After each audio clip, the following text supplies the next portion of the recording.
લાભાર્થ છે કામ ચોક્કસ બાપા, મારો જીવ દઈ દઈશ.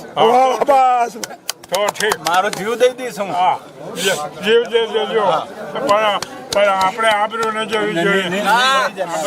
નાનકદાસ મહારાજે સતપંથની આબરૂ ના જાય એમ કીધું હતું. દેવજીડાની આબરૂ ના જાય એમ નહોતું કીધું. અહીંયા તો તમે દેવજીભાઈ જે સંપ્રદાયમાંથી આવે છે ત્યાં એમની આબરૂ બચાવવા જીવ તો આપ્યો, પણ સદ્ગુરુ ઇમામશાહ મહારાજની સમાધિનો અને સતપંથીઓની આસ્થા અને નાનકદાસ મહારાજના વિશ્વાસનો જીવ આપી દીધો. એ સદગુરુ આપણે મુક્તિનો ભેદ આપીને ગયા છે. તો એ આપણે મુખ્ય વાણીનો સારને આપણે આગળ વધીને જવાનું છે. વિશ્વના લેવલે અનેક સંપ્રદાયોની વચ્ચે સદપંથને આપણે સિરમોર કરવાનો છે. એની અંદર ક્યાંક આપણી સમજણ ફેર હોય, પણ આપણે જેમ જનાર્દન હરજી કહ્યું, આપણા સદગુરુનું નામ આપણે ક્યાં ભૂસવાનું નથી.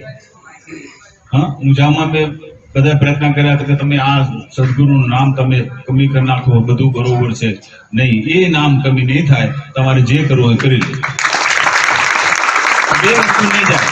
નિષ્કલંકી નારાયણ અને સદગુરુ ઇમામ મહારાજ, આ શબ્દ પ્રેરણાપીઠ પ્રેરણામાંથી કે કોઈ પણ સત્પંથીના હૃદયમાંથી નહીં જાય. હા.